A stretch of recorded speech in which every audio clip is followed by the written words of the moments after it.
नमस्कार, जय हिंद, जय महाराष्ट्र. आरबी मराठी संवादमध्ये सर्व आमच्या दर्शकांचं मनपूर्वक स्वागत. जय गजानन श्री गजानन या नामस्मरणाच्या गजरामध्ये आज श्री संत गजानन महाराज सेवा समितीची जी पायी दिंडी आहे ती पायी दिंडी अन्नकुटीहून बऱ्या पहाटे इथून वारकरी निघालेले आहेत आणि श्री संत गजाननांच्या भेटीसाठी ते जात आहेत. गजाननांना ते साकडं घालणार आहेत की हे देवा सर्वांना सुखी ठेव, सर्वांचं भलं कर. मित्रांनो, हे सर्व वारकरी जे आहेत महाराष्ट्रामधले सर्व वारकरी संप्रदाय कुठेतरी चांगली शिकवण इथे आपल्याला देत असतोय, परंतु त्या शिकवणीच्या माध्यमातून काहीतरी बोध घ्यावा, जेणेकरून ही आपली महाराष्ट्राची संतभूमी आहे आणि या संत तपोभूमीमध्ये या शेगाव नगरीमध्ये सर्व वारकरी या ठिकाणी जात आहेत.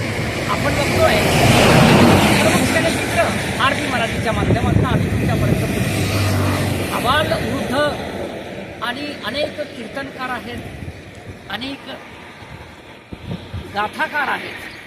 मित्रांनो, आपल्याला माहिती आहे की महाराष्ट्रामध्ये अनेक दिग्गज या ठिकाणी कीर्तनकार आहेत, चौळणकार आहेत. विविध नटलेला हा एक आपला महाराष्ट्र आणि महाराष्ट्राला जर आपल्याला जर चांगलं जर ठेवायचं जर असेल, वारकरी संस्कृती या ठिकाणी जपणं अत्यंत महत्त्वाचं आहे. हिंदू संस्कृतीप्रमाणे आपले जे चालवलेली रूढी जी आहेत त्या रूढीप्रमाणे आपण चालावं आणि आता सुद्धा आपण जातोय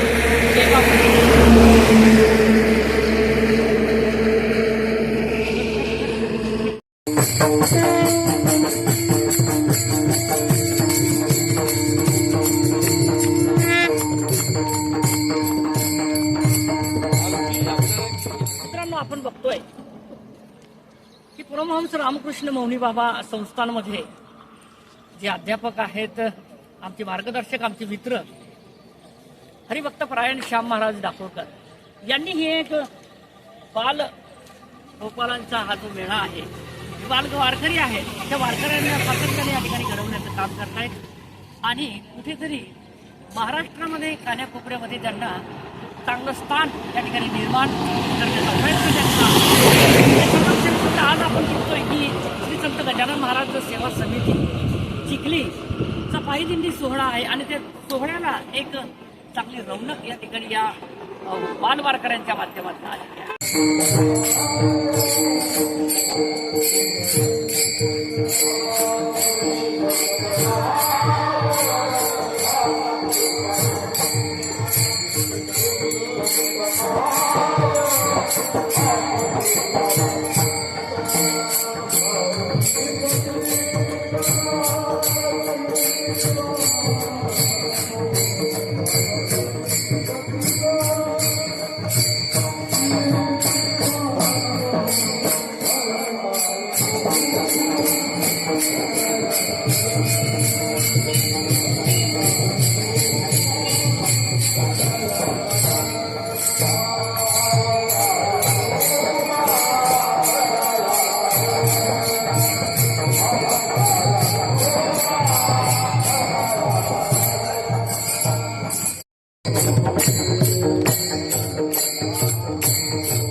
आता